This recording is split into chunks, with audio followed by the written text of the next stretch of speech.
स्वागत है आपका विज्ञान वृक्ष के ऑनलाइन प्लेटफॉर्म के ऊपर। इस वीडियो में मैं आपको बताने वाला हूं जो आपका सीएसआर नेट फैब का एग्जाम होने वाला है उसमें आप किस तरीके से टाइम मैनेजमेंट कर सकते हैं, क्योंकि टाइम मैनेजमेंट का बहुत बड़ा इशू आपको इस एग्जाम में फेस करने को मिलेगा जो आपको गेट के एग्जाम में फेस करने को नहीं मिला होगा। और नेगेटिव मार्किंग कैसे अवॉइड करनी है, क्वेश्चन सिलेक्शन कैसे होना चाहिए और सीक्वेंस क्या आपको फॉलो करनी है, ये सब बातें मैं आपको इस वीडियो में ही बताने वाला हूं। जैसे ही आपका एग्जाम स्टार्ट होगा सबसे पहले आपको चेक करना है कि कैलकुलेटर दिया गया है या फिर नहीं दिया गया है, क्योंकि बहुत बार सीएसआर में कैलकुलेटर दे दिया होता है और आपको पता नहीं चलता कि कैलकुलेटर दिया हुआ है नहीं दिया हुआ है। इसके बाद आपके जो पेपर है उसके अंदर दो हिस्से होते हैं, एक आपका जनरल एप्टीट्यूड और दूसरा आपका होता है केमिस्ट्री। अब केमिस्ट्री में भी दो पार्ट होते हैं, B section C section. Aptitude को हम लोग लास्ट में अटेम्प्ट करेंगे, अभी अटेम्प्ट नहीं करेंगे, लास्ट में 20-25 मिनट एप्टीट्यूड के लिए हम लोग छोड़ देंगे। अब यहां पर बात करते हैं केमिस्ट्री में सबसे पहले आपको सी सेक्शन अटेम्प्ट करना होगा। अब केमिस्ट्री में फिजिकल, ऑर्गेनिक, इनऑर्गेनिक में से कोई ना कोई पार्ट आपका स्ट्रॉन्ग हो सकता है, कोई ना कोई पार्ट आपका वीक हो सकता है, इंटरमीडिएट भी हो सकता है। इसी के आधार पर मैंने सी सेक्शन में किस तरीके से क्वेश्चन सिलेक्शन करना है वो आपके सामने लिखा हुआ है। जो आपका स्ट्रॉन्ग पार्ट है आपको ट्राई करना है कि आप स्ट्रॉन्ग पार्ट में से 12 से 13 क्वेश्चन करने की कोशिश करेंगे। जो आपका स्ट्रॉन्ग वाला हिस्सा, चाहे वो फिजिकल है, ऑर्गेनिक है, इनऑर्गेनिक है, कोई मैटर नहीं करता। इसी तरीके से जो आपका इंटरमीडिएट पार्ट है, इंटरमीडिएट पार्ट से आपको 7 से 8 क्वेश्चन करने का ट्राई करना है, या फिर आप इसमें से 8 से 9 क्वेश्चन भी कर सकते हैं, ठीक है। और जो आपका वीक पार्ट है आपको उसमें से 3 से 4 क्वेश्चन ही करने का ट्राई करना है। हो सकता है 1-2 क्वेश्चन ऊपर नीचे हो जाए। तो इस तरीके से आप लोग जो है वो 25 क्वेश्चंस अटेम्प्ट कर पाएंगे। सी सेक्शन को समय कितना देना है, कम से कम 1.5 घंटा, 1 घंटा 40 मिनट आप सी सेक्शन को दे सकते हो, 1.25-2 घंटे आप सी सेक्शन को दे सकते हो। उससे ज्यादा समय आपको सी सेक्शन को नहीं देना है। इसके बाद आप लोग बी सेक्शन के ऊपर पहुंचेंगे, देन आप जो है वो अपना बी सेक्शन ट्राई कर सकते हैं 1 घंटा 40 1 घंटा 45 मिनट के बाद। अब बी सेक्शन कितना अटेम्प्ट करें और सी सेक्शन कितना अटेम्प्ट करना है ये भी बहुत जरूरी बात है। देखिए आपका एग्जाम हार्ड हो सकता है, इजी भी हो सकता है, दोनों ही चीजें हो सकती है। हो सकता है आपका एग्जाम इजी हो सकता है आपका एग्जाम हार्ड हो। मैं आपको बता देता हूं, अगर फिजिकल आपके एग्जाम में इजी आती है, जिनके पास फिजिकल बैकग्राउंड है, देन आपकी कट ऑफ थोड़ी सी ज्यादा जाने वाली है। हल्की सी, बहुत ज्यादा डिफरेंस नहीं होगा, 4 से 5 नंबर ऊपर नीचे होता है, ठीक है। अगर आपकी फिजिकल हार्ड आई है, बाकी दोनों टॉपिक अगर आपके मॉडरेट भी आए हैं, तो आपकी कट ऑफ जो कम ही जाएगी, जैसा कि हर बार देखा गया है। तो मैं आपको बताना चाहूंगा, अगर आपका पेपर इजी आता है देन आपको सी सेक्शन में से ट्राई करना है कि आप 23 क्वेश्चन, 22 से 23 क्वेश्चन आपको सही अटेम्प्ट करने हैं। 22 से 23 क्वेश्चन अगर आपका पेपर इजी आता है तो। उसी तरीके से अगर आपका पेपर हार्ड आता है तो आपको फिर से 25 क्वेश्चन करने की रिक्वायरमेंट नहीं है। मैं आपको यहां पर इसलिए 25 भी बोल सकता था, लेकिन मैंने आपको बोला है 22 से 23 सही क्वेश्चन करने हैं आपको, नेगेटिव मार्किंग वाले क्वेश्चन नहीं करने हैं। आप कितना भी ट्राई कर लेना, इन 22 से 23 में से भी 1-2 क्वेश्चन आपका गलत हो जाएगा, ठीक है। अगर आपका पेपर हार्ड आता है तो यहीं पर ये नंबर आपका 20 से 21, 20 नियर अबाउट 20 क्वेश्चन आपको सही करने की कोशिश करनी है। यहां से अगर आपका पेपर हार्ड आता है तो 20 क्वेश्चन सही अटेम्प्ट करने हैं। अगर आप ये मेंटलिटी लेकर जाओगे ना कि मुझे सी सेक्शन में से 20 क्वेश्चन सही करने हैं, देन आप 60 में से आसानी से 20 क्वेश्चन छांट लोगे। अगर आप ये सोचकर जाओगे कि मुझे 25 के 25 करने हैं, देन आपको वहां पर पेपर में दिक्कत होगी। मैं उन बच्चों की बात नहीं कर रहा जिसको तीनों ही ब्रांच बहुत अच्छे से आते हैं, उनको तो कोई स्ट्रेटेजी की जरूरत नहीं, हो तो वैसे टॉपर होने वाले हैं। मैं मॉडरेट बच्चों की बात कर रहा हूं, या फिर उन बच्चों की बात कर रहा हूं जो मैक्सिमम क्राउड जिस लेवल पर लाइक करता, उसकी मैं यहां पर बात कर रहा हूं। उसके बाद बी सेक्शन पे जब आप जाएंगे तो बी सेक्शन में जनरली हमें यह लगता है कि हम लोग है ना 35 में से 35 क्वेश्चन ही हम लोगों को करने हैं, और वो हमारी सबसे बड़ी मिस्टेक होती है। इसके बारे में मैं बात करूंगा।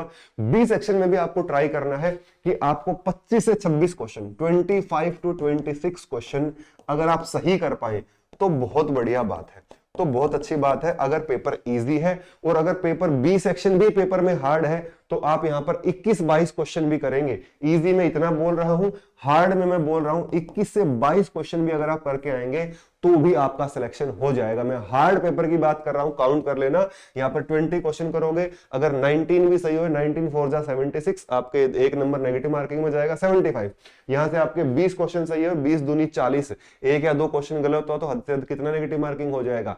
जब आप दोनों को ऐड करोगे तो 115 120 के आसपास स्कोर कर जाओगे। जनरल एप्टीट्यूड अभी बचा हुआ है, तो इस मेंटलिटी के साथ आपको जाना है। आपको ये नहीं सोचना अगर आप इसी पेपर में अगर आप 25 क्वेश्चन करने का ट्राई करोगे, 19 क्वेश्चन आपके सही होंगे, 19 4 जा 676, एंड देन आपके कितने क्वेश्चन गलत हो जाएंगे, आपके लगभग 6 क्वेश्चन गलत हो जाएंगे, और वहां पर 6 की नेगेटिव मार्किंग चली जाएगी। आप आ जाओगे 70 नंबर के ऊपर। एक बार देखना कितना ड्रॉबैक होता है ओवर अटेम्प्टेड का।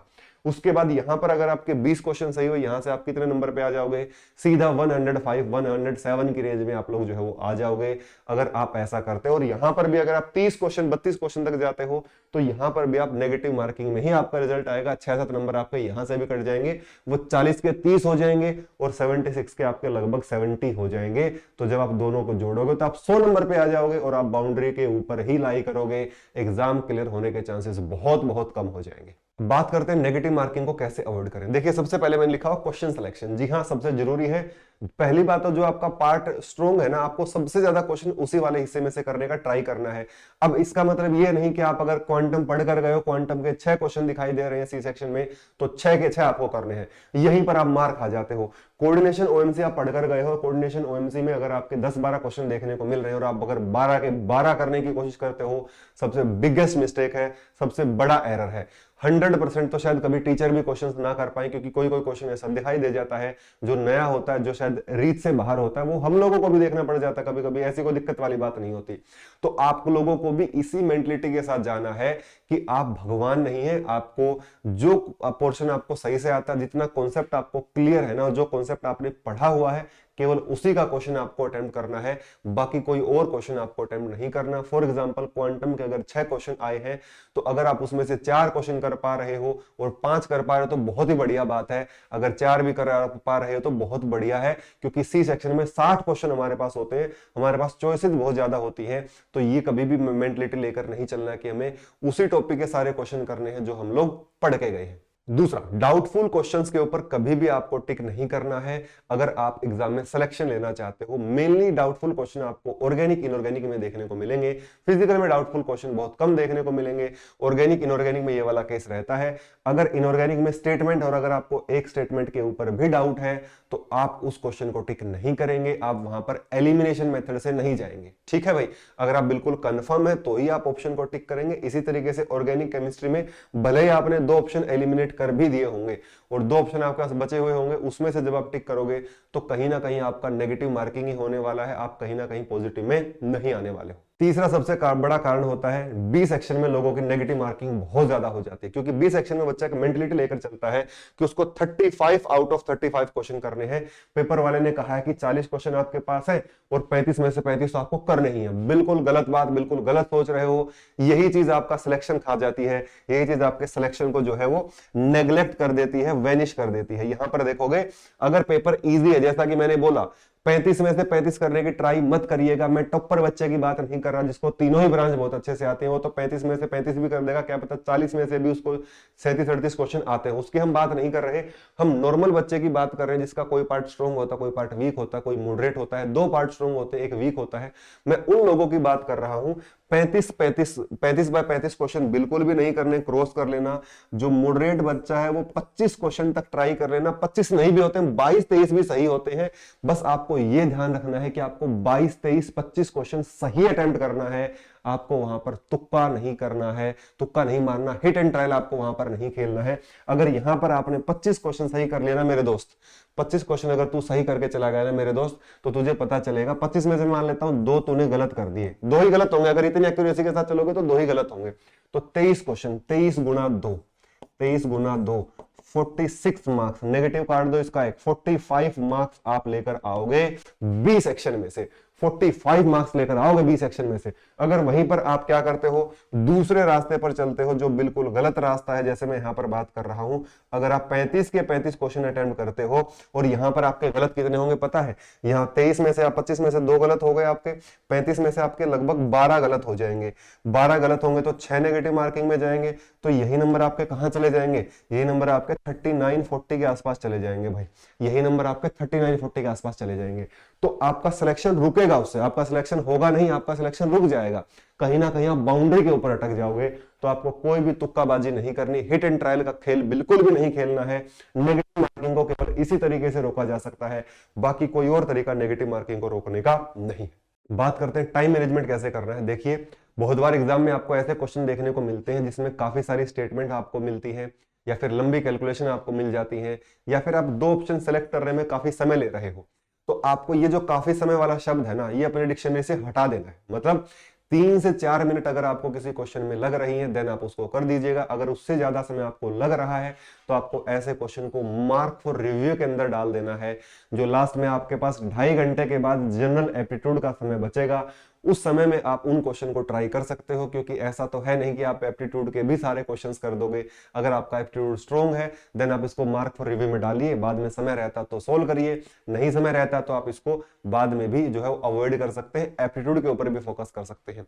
उसके बाद मैंने आपको बोला कि जो आपको समय लगेगा ना वो किस वजह से लगेगा पता है? फिर वही बात है कि हम खुद से जिद करने लग जाते हैं कि अगर मैंने ओएमसी पढ़ा है तो ओएमसी के तो सारी स्टेटमेंट पढ़ के मैं क्वेश्चन कर ही दूंगा, ठीक है, चाहे मुझे उसके ऊपर कितना ही समय लग जाए।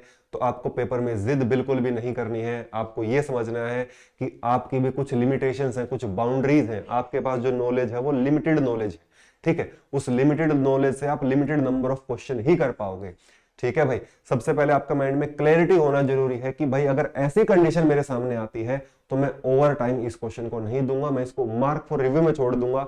बहुत बार हमें ऐसा लगता है कि ये क्वेश्चन मैंने पढ़ा हुआ है ये तो मैं कर दूंगा, देन मैं उसको ट्राई करता रहता हूं, आंसर मैच नहीं करता है कई कई बार। तो ऐसे कंडीशन से आपको बचना है, ये चीज आपको बिल्कुल भी नहीं करनी। जो बच्चा इस जाल में फंसेगा ना उसी बच्चे को पेपर में टाइम मैनेजमेंट का इशू आएगा, बाकी किसी भी बच्चे को टाइम मैनेजमेंट का इशू नहीं आने वाला है। जिसने ढंग से प्रैक्टिस करी है, जिसने बढ़िया से कैलकुलेशन की प्रैक्टिस करी है, हर एक न्यूमेरिकल को एंड तक सोल्व किया है, सारी की सारी स्टेटमेंट बहुत अच्छे से पढ़ी हुई है, अच्छे से प्रिपरेशन किया हुआ है, उसको टाइम मैनेजमेंट का इशू नहीं आएगा। जो भी बच्चा 2 से 3 ऐसे सवालों में फंस गया उसका 2 से 3 क्वेश्चन ही उसका आधा घंटा 35 मिनट खा जाएंगे और उसको पता नहीं चलेगा कि कब उसका जो एग्जाम है उसका टाइम ओवर होने वाला है। तो इस चीज से आप लोगों को बचना है। सबसे जरूरी बात, एग्जाम में आपको पॉजिटिव एटीट्यूड के साथ जाना है, सेल्फ बिलीफ आपके अंदर होना चाहिए। अगर आप खुद के साथ जेन्युइन रहे और आपने जेन्युइनली तैयारी करी है, आपने पूरी मेहनत करी, तो आपका एग्जाम बढ़िया होने वाला है, टेंशन की कोई बात नहीं है। अगर वीडियो आपको बढ़िया लगी है तो वीडियो को लाइक करना, शेयर करना, चैनल को सब्सक्राइब करना ना भूलें।